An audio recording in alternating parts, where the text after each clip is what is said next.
Ajá, sí.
Hola, ¿cómo están? ¿Me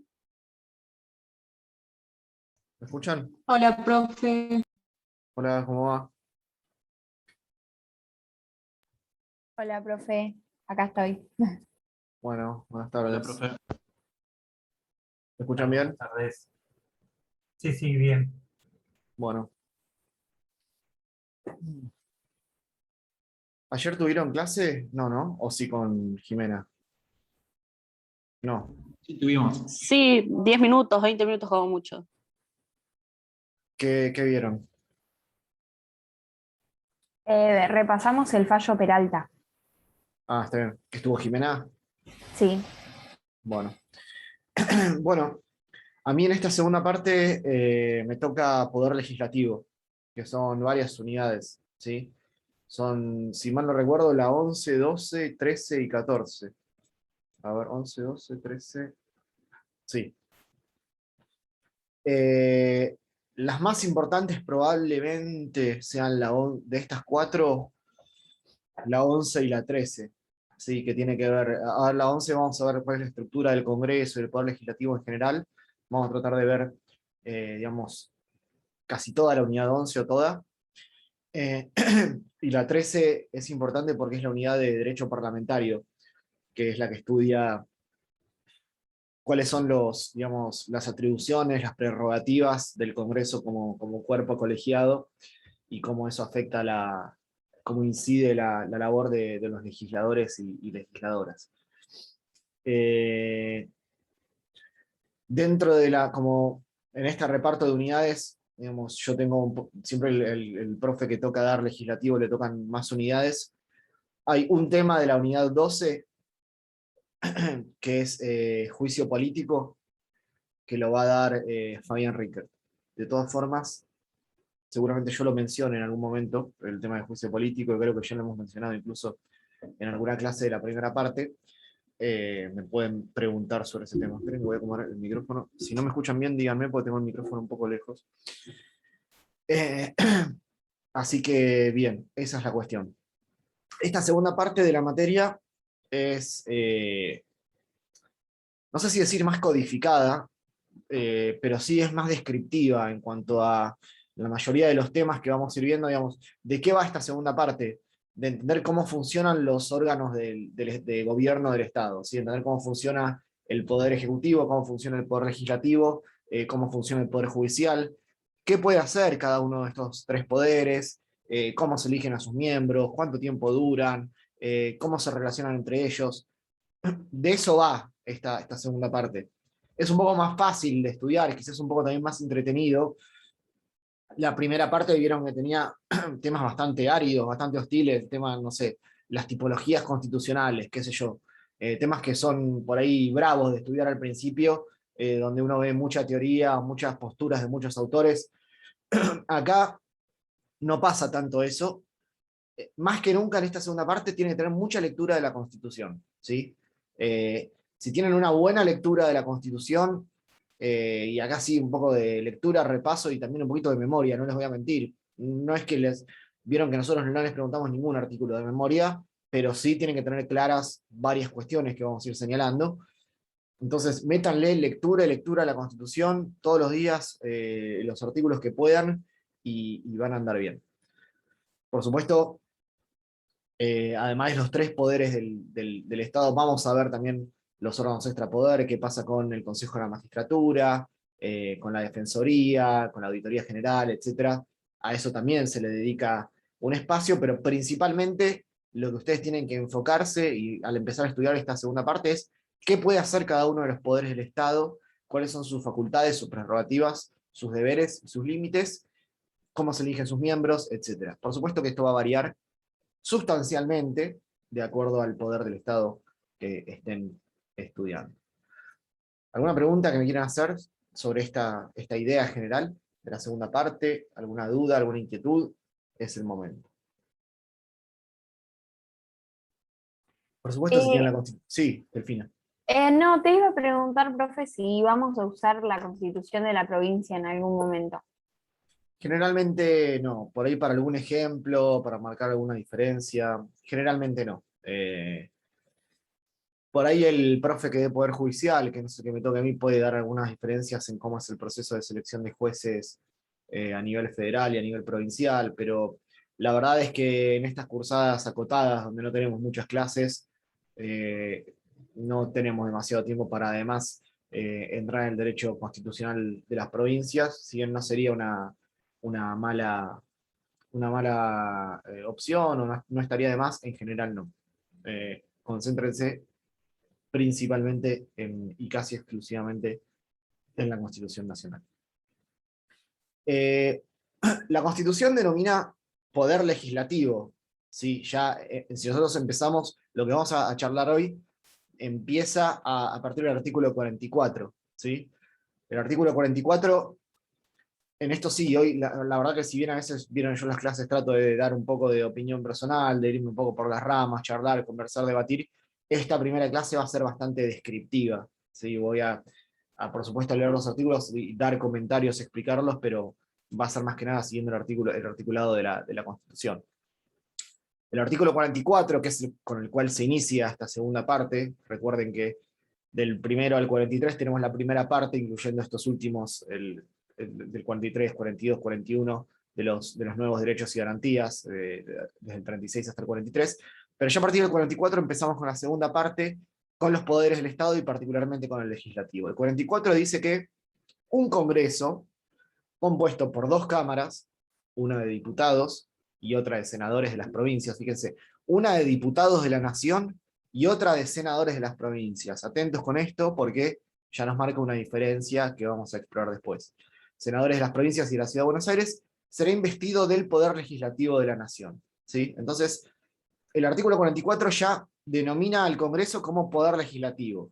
Sin más que connotar una función, directamente está mencionando un órgano que va a tener como exclusividad la función legislativa, pero también va a poder tener otras facultades administrativas, políticas, ocasionalmente jurisdiccionales, muy excepcionalmente, pero es importante este principio. El principio general, la función principal del Congreso es legislar. ¿Por qué digo que a veces va a tener otras funciones? Bueno, porque van a ver, por ejemplo, que vimos en la primera parte, ¿se acuerdan? Cuando hablamos de intervención federal, ¿quién era el encargado? Bueno, el encargado de decretar la intervención federal era el Poder Legislativo. Esa no es una función meramente legislativa, si bien puede hacerlo a través de una ley, no es una función normativa en sí misma. ¿Sí? El Congreso es un órgano colegiado, porque tiene varios individuos, ¿sí? A diferencia, por ejemplo, del Poder Ejecutivo, que es unipersonal, el Congreso va a ser colegiado, tiene varios individuos, tiene diputados y diputadas, senadores y senadores. Y además, estas cámaras van a ser independientes, ¿sí? Salvo algunas excepciones en las cuales, que ya vamos a ver en la clase que viene, el Congreso trabaja en forma unificada. En general, el funcionamiento de cada una de las cámaras no depende de la otra. ¿Sí? En nuestro derecho constitucional, que en muchos de estos aspectos tiene fundamento, basamento u origen en el derecho constitucional norteamericano, el Congreso adopta una forma bicameral, con dos cámaras. ¿Sí? Esta estructura de tener dos cámaras no responde únicamente a la necesidad de dividir el trabajo, sino que responde o tiene como fundamento principal la forma federal de Estado. ¿Sí? ¿Se acuerdan? En la primera parte nosotros hablamos que nuestro Estado es federal porque es la forma en la cual descentraliza el poder dentro del territorio. Entonces, esta estructura bicameral del Congreso responde a esta idea y esta forma de Estado. ¿Por qué? Porque siguiendo la teoría norteamericana, la Cámara de Diputados se supone que va a representar al pueblo de la nación, mientras que la Cámara de Senadores va a representar a los Estados miembros, en este caso a las provincias. ¿Se acuerdan que cuando estudiamos en la primera parte federalismo, estudiamos de las relaciones típicas del federalismo, que había de subordinación, y había una que era de participación, ¿se acuerdan? Y la forma en la forma más clara de esa relación de participación de los estados federales en el Estado Nacional es justamente esto, a través del Senado de la Nación, dentro del Poder Legislativo, donde las provincias, o al cual las provincias van a enviar sus representantes. Entonces, se suele decir, y esto lo van a encontrar en el texto de Jiménez, que el bicameralismo representa o expresa tanto la forma representativa de gobierno a través de los diputados, que llevan a leyes la expresión, o lo que debería ser la expresión del pueblo. Después vamos a ver en qué medida eso es así o no tanto. Y por otro lado, la forma federal de Estado, que aparece expresada en esta Cámara de Senadores. ¿Por qué digo esto? Porque siempre se solía decir, hoy no sé si esto se mantiene tanto, pero siempre se suele ver a la Cámara de Senadores como una cámara más reflexiva, que asesora al presidente en la toma de ciertas decisiones, como puede ser el nombramiento de los jueces o la declaración de guerra. La Cámara de Senadores, tanto en su origen norteamericano como también en su expresión argentina, sobre todo en sus comienzos, quizás ahora no tanto, sí lleva esta idea de personas con mayor edad, mayor experiencia, más reflexivas, mientras que la Cámara de Diputados expresa la opinión del pueblo de una manera más proporcional y sin estas notas o estos tintes conservadores. Fíjense que esto entraña algunas contradicciones, algunas ideas que a uno le pueden hacer ruido, así, bueno, se supone que todos son legisladores, todos y todas son legisladores, y todos y todas debieran responder a las ideas del pueblo, y en definitiva, en una democracia, expresar lo que el pueblo considere. No tendría esta idea de conservadora o reflexiva, o de frenar, no necesariamente es totalmente congruente con la expresión de las democracias modernas. Sin embargo, hay que decirlo que suele ser así, y de hecho las normas de la Constitución de alguna forma expresan estas ideas, por ejemplo, indicando edades distintas para ser diputados y senadores, ¿sí?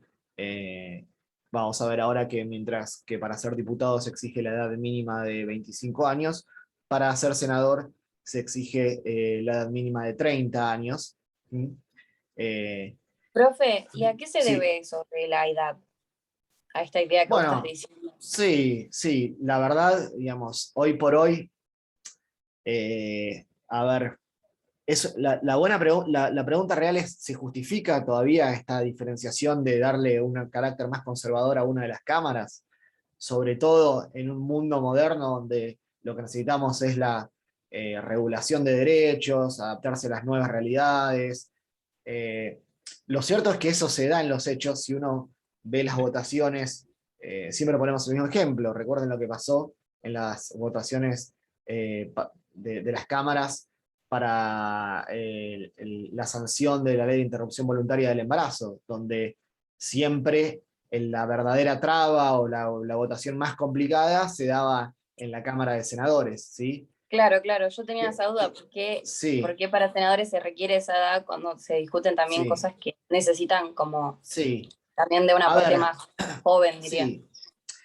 Lo cierto es que yo te agregaría una cosa más, que fíjate que las edades estas que están pensadas para personas de hace 150 años no son representativas de las edades modernas, digamos. Son edades de 25 y 30 años tomadas hace 150 años, donde las personas vivían 45 o 50 años en general. Es decir, no es lo mismo la carrera política de un tipo de hace 150 años a los 25 años que ahora. Digo un tipo porque antes generalmente justamente los varones eran quienes tenían esos beneficios de representación. Hoy por suerte no es así, y esta idea va cambiando. Yo creo que, si me preguntás a mí, es algo que con el tiempo se va a ir licuando y disolviendo solo, digamos, que va a quedar simplemente en una diferencia de edad, que no sé si se justifica tanto hoy en día. Lo cierto es que sigue estando en la letra de la Constitución, y hasta que la Constitución no se reforme se va a seguir manteniendo, ¿sí? Ojalá, bueno, esto después depende de la postura política e ideológica de cada uno, que está muy bien que cada uno y cada una la tenga.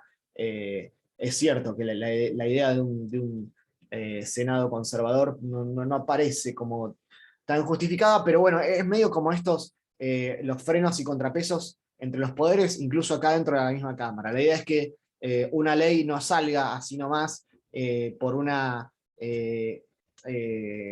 cuestión impulsiva de la Cámara de Diputados, sino que haya otro tipo de control más reflexivo. Es cierto, hay una fina línea entre ser reflexivo y obstaculizar el dictado de leyes importantes, ¿no? Por supuesto.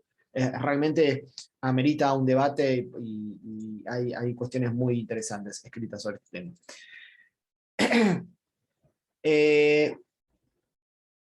Lo cierto es que a partir de la reforma del 94, se querían, digamos, una de las ideas o uno de los objetivos de la reforma del 94, recuerdan, era tratar de reforzar los otros dos poderes, es decir, se entendía que había una figura presidencial muy fuerte, con un mandato extendido, e incluso se iba a permitir la posibilidad de una reelección inmediata, entonces se buscaba, o una de las intentos o objetivos de la reforma 94 era fortalecer al Poder Legislativo y al Poder Judicial, cosa que realmente mucho no se logró.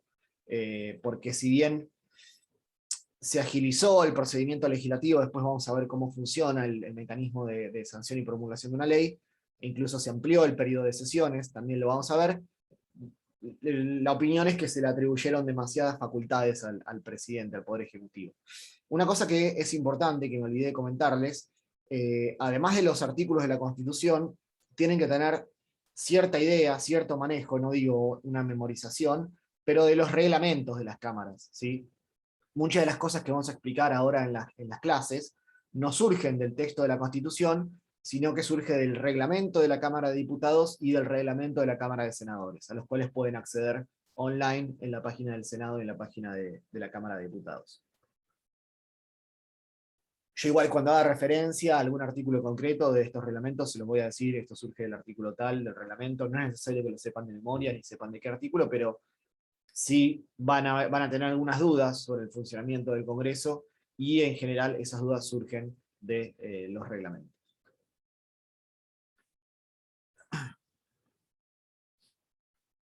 ¿Qué aportes hizo la reforma del 94 en este sentido? Los artículos 44 y 45, que agregan diputados específicamente para la ciudad de Buenos Aires, por la cuestión de la autonomía, y el artículo 54, que agrega también senadores por la ciudad de Buenos Aires, y suprime los senadores por la capital federal, es decir, la capital, si se traslada fuera de Buenos Aires, dejaría de tener senadores. En ese sentido, más allá de esa cuestión, que amerita una explicación que vamos a dar más adelante sobre esta cuestión de la capital federal, ahora no quiero que se concentren en eso. En la reforma del 94 se eleva de 2 a 3 el número de senadores, ¿sí? Entonces, a partir de 1994, cada provincia y la ciudad autónoma de Buenos Aires va a tener 3 senadores en el Senado, lo que da un total de 72 senadores y senadoras totales. Profe, La perdón, reforma ¿cuáles eran sí. los artículos? Y ahora el 54. Respecto a los senadores, el 54. Gracias. De nada. Dice que el Senado se compone por 3 senadores por cada provincia y 3 por la ciudad de Buenos Aires. También el artículo 54, fíjense que dice que esos senadores son elegidos en forma directa, ¿sí? ¿Qué significa en forma directa? Que básicamente en las listas, en las boletas, aparecen los nombres de los senadores, el pueblo va y elige directamente a esas personas. La elección antes era indirecta a través del sistema de colegios electorales, que es similar al sistema que se utiliza, por ejemplo, en Estados Unidos para elegir presidente, es decir, uno básicamente no vota al candidato, sino lo que vota es un colegio electoral. Entonces, dentro de cada estado, el colegio electoral que gane manda esa cantidad de representantes. Es un sistema un poco complejo, que hace que a veces quien tenga mayor cantidad de votos no sea quien sea electo, por lo menos a nivel presidencial. no importa que sepan esta diferencia, sí tienen que saber que a partir de 1994 el sistema de elección de senadores es directo. Es decir, uno va, elige la boleta, elige el candidato. Dentro de esas 3 bancas que cada provincia manda al Senado, 2 senadores o senadoras van a ir por el partido que tenga la mayor cantidad de votos, y un senador o senadora va a corresponder al partido que le siga el número de votos, es decir, al segundo.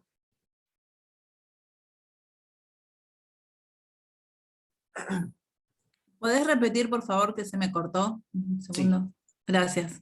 Cada provincia y la Ciudad Autónoma de Buenos Aires envía 3 senadores al Senado, ¿sí? De esos 3, 2 de ellos o ellas van a corresponder al partido que más votos haya obtenido, y el siguiente, el restante, el tercero, va a corresponder al segundo partido que más votos hubiera obtenido. Sobre esto igual vamos a volver más adelante. Simplemente lo estoy mencionando porque el punto que estábamos tratando recién era la reforma del 94. Ahora vamos a ver cómo se componen específicamente. Profe, Sí. el artículo dice que son elegidos en forma directa y conjunta. ¿A qué se refiere con conjunta? Y porque no hay elecciones, digamos, por cada candidato, sino que la boleta, cuando hay elecciones, se eligen a todos los candidatos en una misma y única boleta. Es decir, no es que se tiene que presentar un candidato en una elección, luego otro candidato en otra elección. Podría no haberlo dicho, porque en realidad muchas otras elecciones que son conjuntas no se dice, pero básicamente es eso, que en una sola elección y en forma directa, es decir, el pueblo concurre a las urnas, se eligen a los candidatos. Conjunta también, porque fíjate que las elecciones legislativas se dan simultáneamente en las distintas provincias, ¿sí? De hecho, es lo que está sucediendo ahora y próximamente. Vamos a ver específicamente la composición del Congreso, ahora vamos a volver sobre esto. Vamos a decir unas cositas de diputados, ¿sí? O sea, lo que voy a mencionar ahora surge todo de los artículos 45 hasta 53.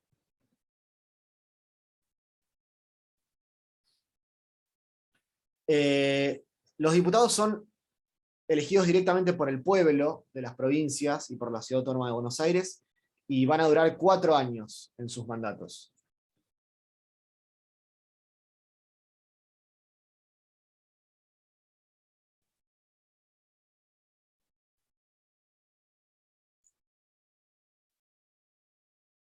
Pueden ser reelectos, ¿sí? La Constitución no establece un límite de reelecciones, pero cada 2 años se va a renovar la mitad de la Cámara. Es decir, están intercalados de forma tal que cada 2 años la mitad de los diputados salen y se elige una cantidad equivalente a la mitad, sería la mitad de 257, un número que no es divisible por 2, pero la mitad aproximadamente de 257 terminan el mandato, y luego los que entran duran 4 años más. Es decir, que cada 2 años se renueva la mitad de la Cámara, ¿sí? No es que entran los 257 juntos y se van los 257 juntos. Es decir, ahora, en noviembre, se les vence el mandato a la mitad de la Cámara y se va a elegir la cantidad de 257 dividido 2. El número, esto lo que voy a decir ahora es importante, es un poco difícil de entender. El número de diputados es proporcional a los habitantes de cada distrito electoral, ¿sí? Es decir, a diferencia de la Cámara de Senadores, que tiene un número igualitario de representantes por cada provincia, 3, lo dijimos recién, la Cámara de Diputados no tiene un criterio igualitario, sino que tiene un criterio proporcional. Las provincias que más habitantes tengan van a tener más diputados, y las provincias que menos tengan van a tener menos diputados.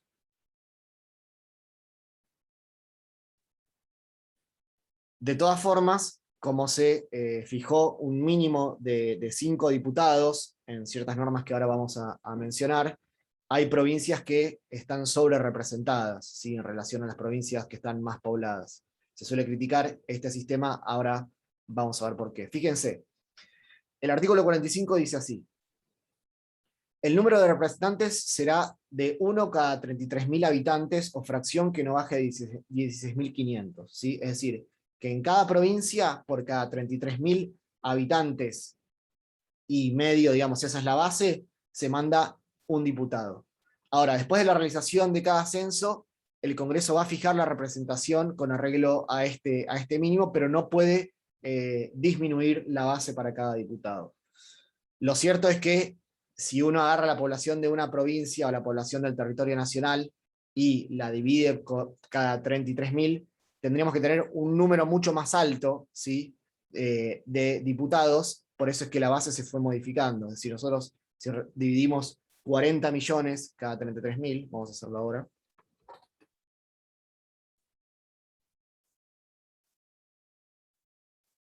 Dividido 33.000.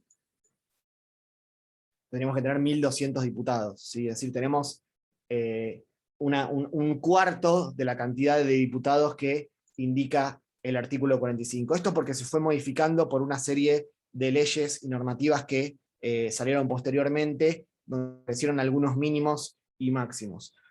Lo cierto es que para la primera legislatura, digamos, donde no había la posibilidad de fijar esto por ley, se estableció el artículo 46, que tienen con las provincias de ese momento la representación que está ahí. El artículo 46 hoy en día ya no tiene mayor mayor aplicación. La Cámara de Diputados va a ser presidida por uno de sus miembros, ¿sí? El presidente de la Cámara de Diputados lo elige la propia Cámara en las sesiones preparatorias. Esto no surge de la Constitución, sino surge del reglamento de la Cámara de Diputados, que no lo tengo abierto acá, pero lo voy a abrir.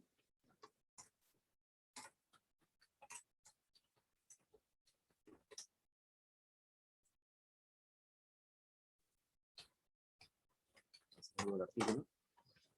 Así lo puedo abrir acá.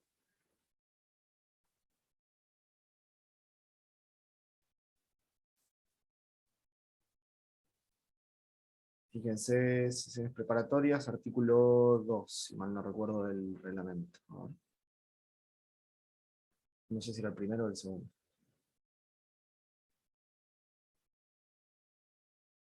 Fíjense en el reglamento de diputados, en el artículo 2, habla de las sesiones preparatorias, y en el último párrafo dice que se procederá a la elección a pluralidad de votos, es decir, el que más votos tenga del presidente de la Cámara. Después vamos a ver qué injerencia o qué influencia puede tener esa cuestión.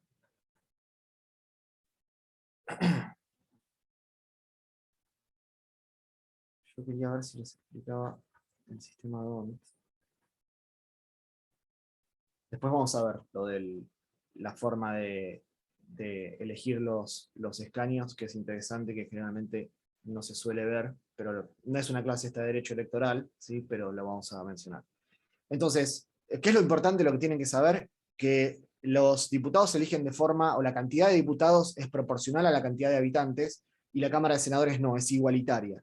Cada provincia y la Ciudad de Buenos Aires envía 3 senadores. Al igual que los diputados son elegidos de forma directa y de forma conjunta, con la diferencia que duran 6 años, en vez de 4, y se renuevan cada 3 años. Esto surge del artículo 56. Es decir, cada 2 años se renueva 1/3 de la Cámara.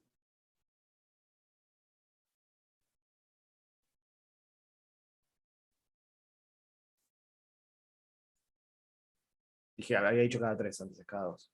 ¿Sí? Lo que se renueva es 1/3 justamente. La Cámara de Senadores va a estar presidida por el vicepresidente de la Nación, ¿sí?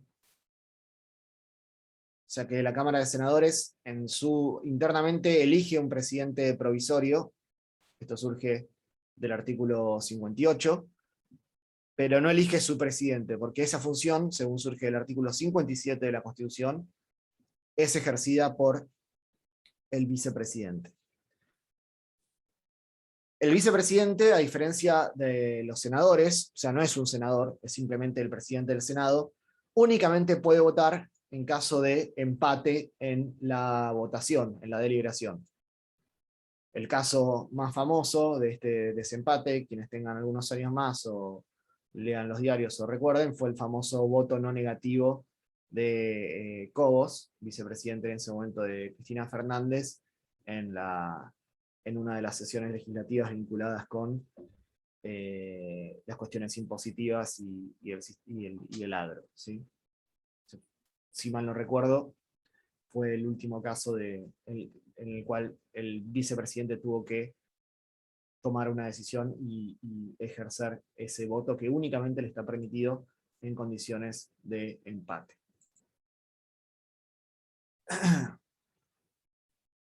¿Cuáles son los requisitos para ser diputado? Surge del artículo 48. Se requiere tener la edad de 25 años, tener 4 años de ciudadanía en ejercicio y ser natural, es decir, haber nacido en la provincia que lo está eligiendo, o tener 2 años de residencia en esa provincia, de residencia inmediata. Sobre esto ha habido muchas discusiones. Respecto a la edad cumplida, se ha entendido, si bien la Constitución no lo dice, que esa edad tiene que estar cumplida al momento de aprobarse su diploma, es decir, al momento de asumir. Por lo tanto, técnicamente podría permitirse la presentación de un candidato que no haya cumplido 25 años ni al momento de las elecciones, ni al momento de la votación, pero que lo fuera a cumplir al momento de aprobarse su diploma por parte de la Cámara, lo que generalmente sucede en las sesiones preparatorias. Después vamos a ver la clase que viene los distintos tipos de sesiones, pero las preparatorias son las que se dan al comienzo del año legislativo.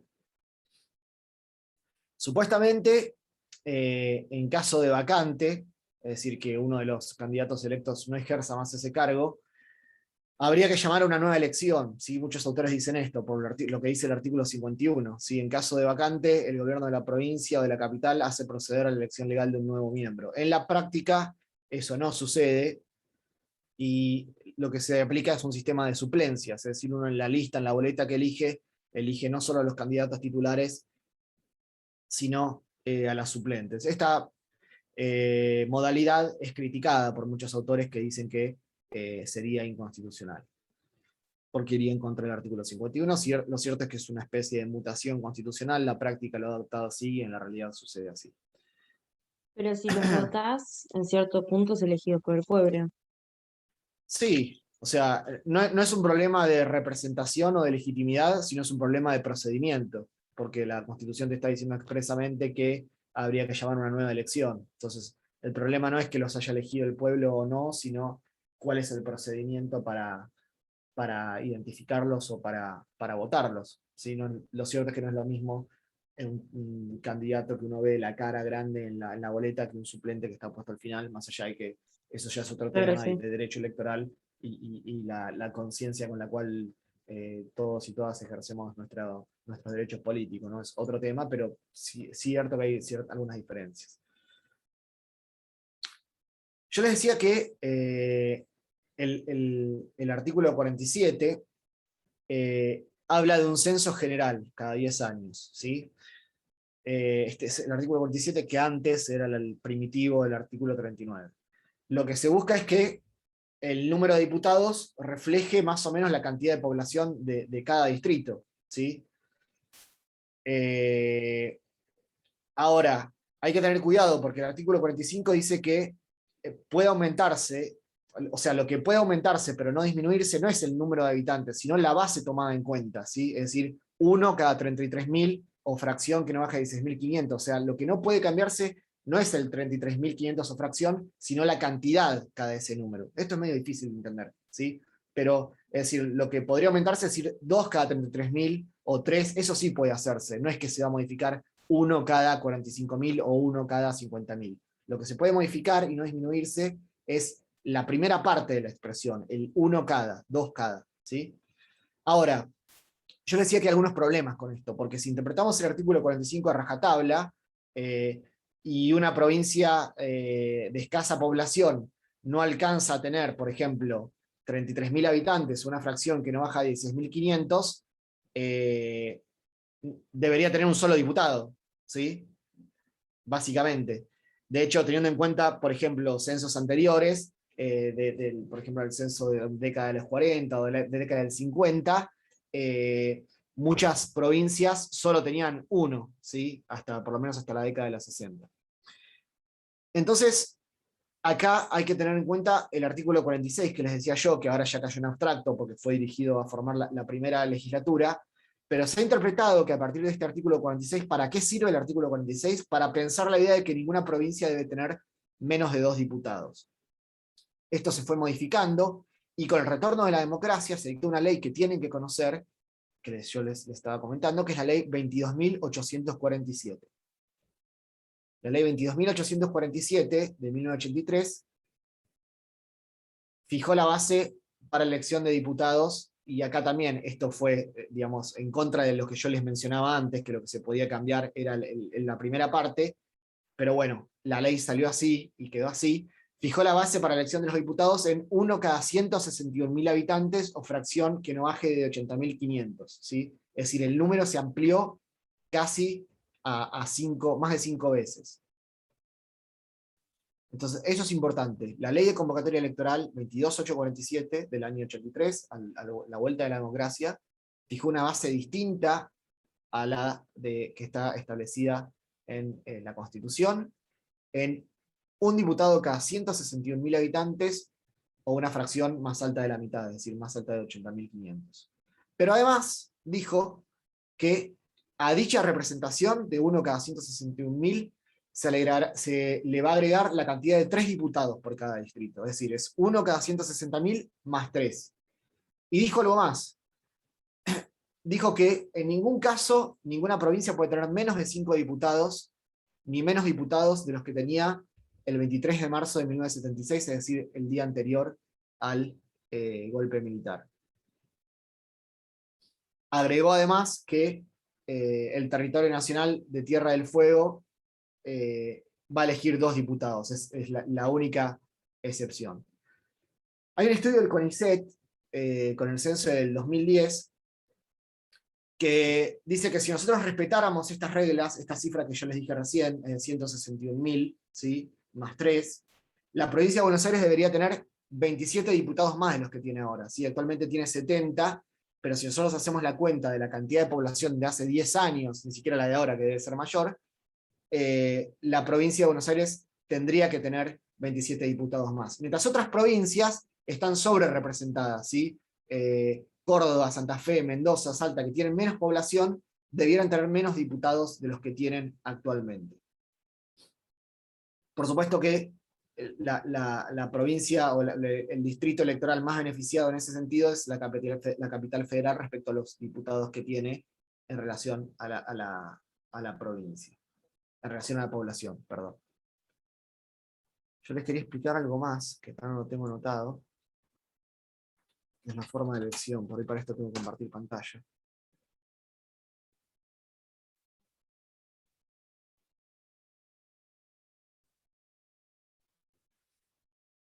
Algo que no está explicado en la mayoría de los libros, sino que es más bien de derecho electoral, es el sistema por el cual se eligen la cantidad de diputados en base a los votos, es decir, cuántas bancas corresponden para cada partido, ¿sí?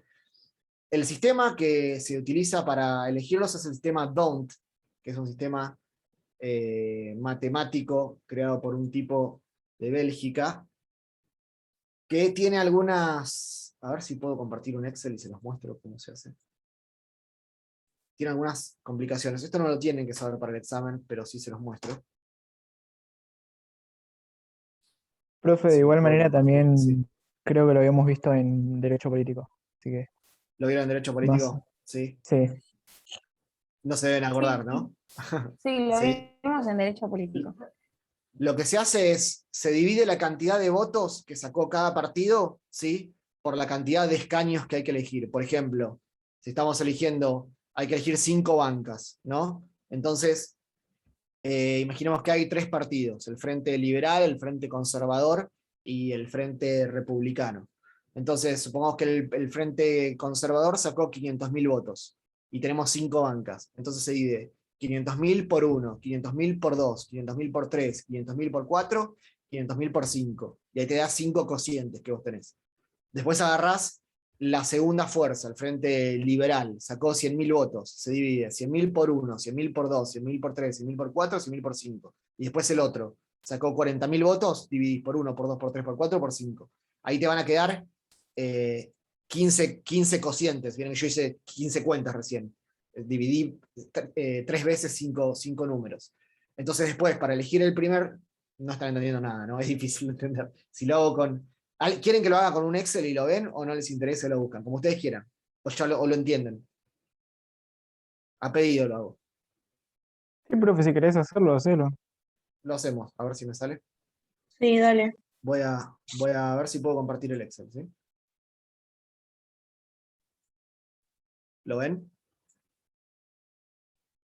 Sí, ahí se ve. Bueno, entonces vamos a poner Frente Conservador. Vamos, sacó 500.000 votos. El Frente Republicano sacó 200.000 votos. Y no sé, el Partido Obrero sacó 100.000 votos. ¿Sí? Eso fue el resultado de las elecciones en toda la provincia. Obviamente esto yo lo estoy simplificando porque va a haber más partidos, por supuesto. Entonces tenemos 1, 2, 3, 4, 5. Imaginémonos que es una provincia chiquita que va a mandar 5 diputados. ¿Sí? ¿Hasta acá me siguen? ¿Sí? Entonces nosotros tenemos que la cantidad de cada partido la tenemos que dividir por cada uno de los números. ¿Sí? Entonces, 500.000 dividido 1 va a ser 500.000. Dividido 2, vamos a sacar los 1000, así puedo hacer la cuenta más fácil. ¿Sí? Vamos a poner 500 votos, 200 votos y 100 votos. No cambia mucho, pero... Entonces, 500 dividido 1, 500. 500 dividido 2, 250. Ahora ya necesito que me ayuden con la calculadora. 500 dividido 3, 500 dividido 3, 166,6.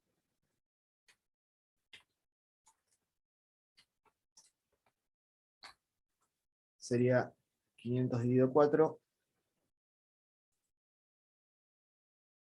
125, y después 100. ¿Sí?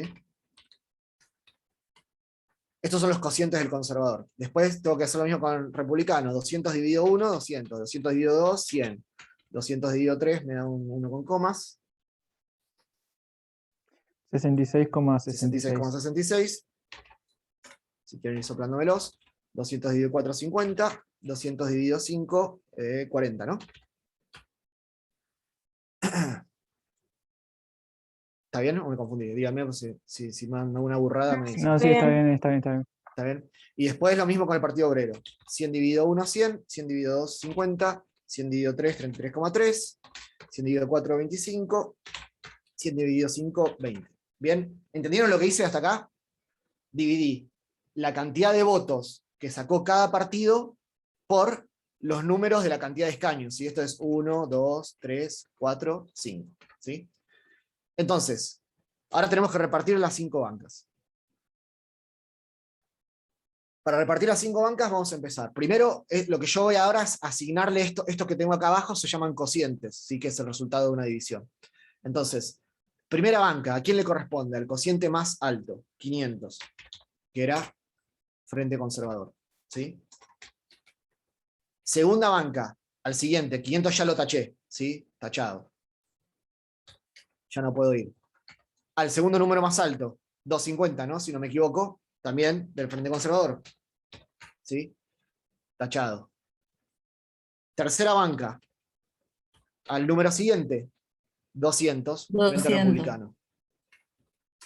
Frente Republicano. Ven, a medida que yo les voy dando una banca, les voy tachando ese número. ¿Entienden? Esa es la clave para poder entenderlo. Yo le doy una banca, le saco ese tachado. No lo puede volver a usar. 4, al que sigue. 166, ¿no? también del Frente Conservador. Frente Conservador. Y el último, si yo taché, sería 125, ¿no? Frente Conservador. Fíjense, en este esquema, como yo repartí muy pocas bancas, ¿no? Lo cierto es que para un ejemplo que funcione mejor, Frente Conservador también. Entonces, fíjense, en este sistema, el partido mayoritario se llevó 4 bancas de 5, el segundo se llevó una sola, y el tercero no se llevó ninguna, ¿sí? Para poder llegar a que se lleve una, tendría que haber repartido una banca más, que hubieran quedado empatados, ¿no? Eso no pasa obviamente nunca por una cuestión matemática, pero para darle una banca más al Partido Obrero, tendrían que haber sido 6. Si eran 6, entraba una del Partido Obrero. ¿Se entiende cómo funciona el sistema DONT? Sí. Sí. No lo vamos a preguntar esto en el examen, ¿eh? Es porque está bueno saberlo, y lo que busca este sistema es que la representación sea un poco más distribuida. El sistema igual tiene críticas, ¿sí? Algunos dicen que este sistema favorece mucho a los que sacan más votos y perjudica un poco a los que sacan pocos. Digamos, es opinable, van a encontrar distintas opiniones en esto, pero bueno, lo cierto es que el sistema está establecido así. La Cámara de Senadores, esperen que voy a dejar de compartir. Para terminar la clase de hoy, la Cámara de Senadores, el artículo 54, ¿sí? Lo dijimos, 3 senadores por cada provincia y 3 por la Ciudad de Buenos Aires. También es elección directa y elección conjunta, y acá no hay que usar sistema DONT, ¿sí? Acá es básicamente el que sacó más, manda 2, y el segundo que sacó más, manda 1, ¿sí? La elección, les dije hace un rato, es directa, ya no es por las legislaturas o por los colegios electorales. Se redujo el mandato a 6 años, ¿sí? Antes de la reforma del 94 el mandato de los senadores era de 9 años. Se establece la posibilidad de una reelección indeterminada. Y...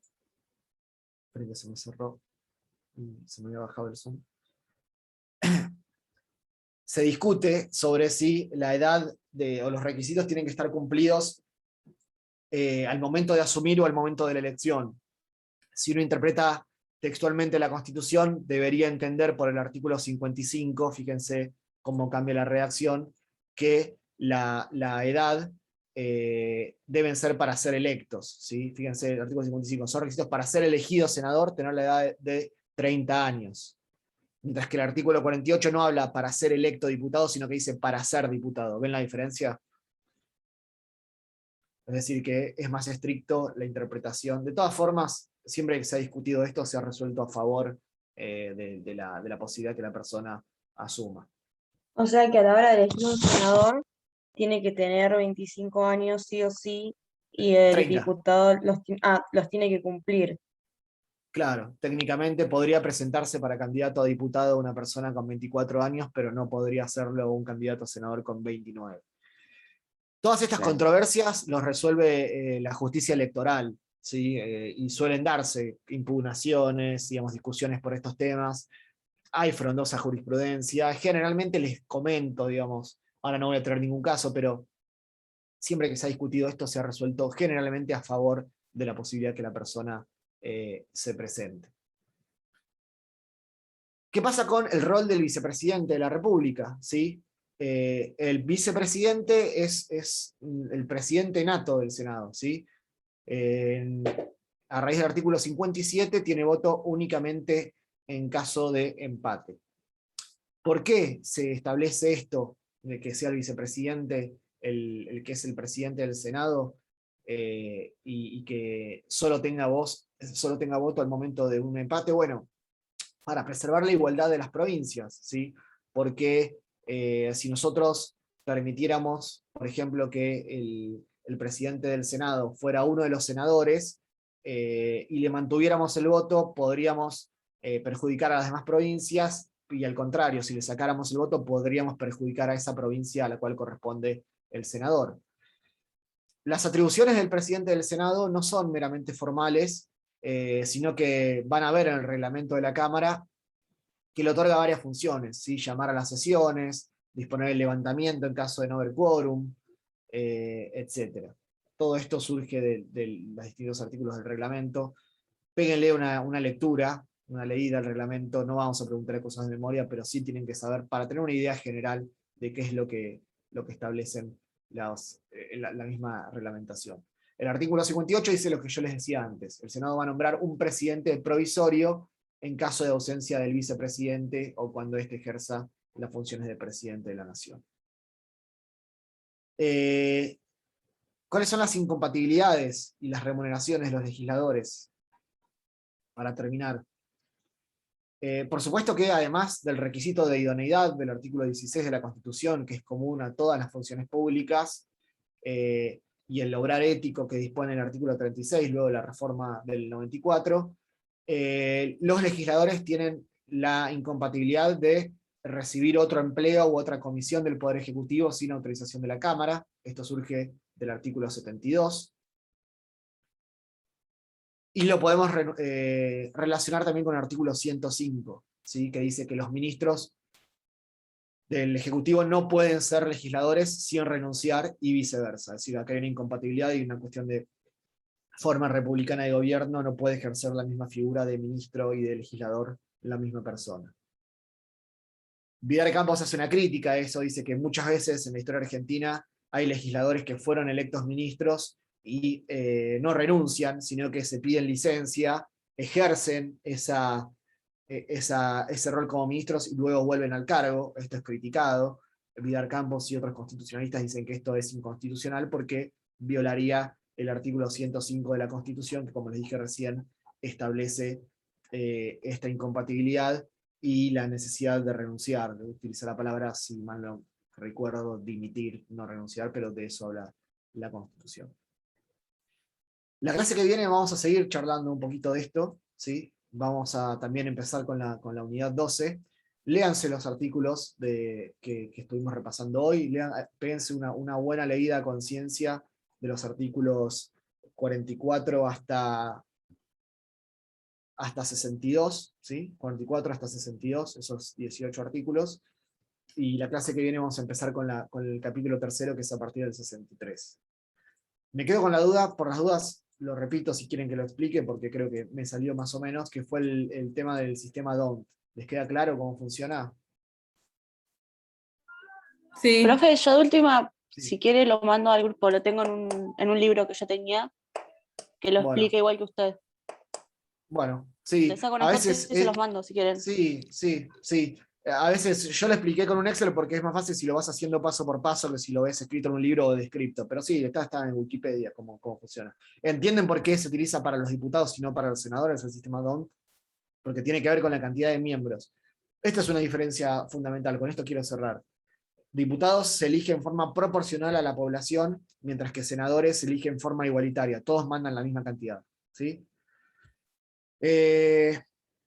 Dicho eso, esa idea general y principal, nos veremos entonces la semana que viene con una prevención, una aclaración. Vieron que a partir de ahora los miércoles va a ser presencial. No sé si se los comunicaron esto, la facultad resolvió eso. Sé que hay personas que por supuesto tienen dificultades o imposibilidad de concurrir, así que vamos a tratar de que la clase de los miércoles también se transmita online para los que no pueden asistir.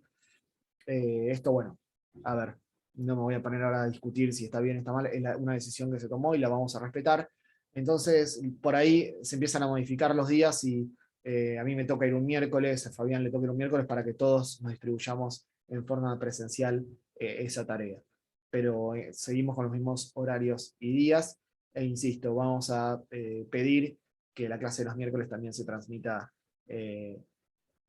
online. En principio mañana va Santiago Martín a la clase presencial. Nosotros nos vemos seguramente el martes que viene para seguir con estos temas. Seguimos en contacto por el campus, me pueden escribir si tienen alguna duda, publicar en los foros que no se están utilizando mucho, pero son todas las vías de comunicación abiertas. Y bueno, nos vemos la semana que viene. Espero que sigan bien. Gracias, profe. Gracias. Gracias a Hasta ustedes. la próxima. Gracias. Chao, nos vemos. Chao. Chao, gracias.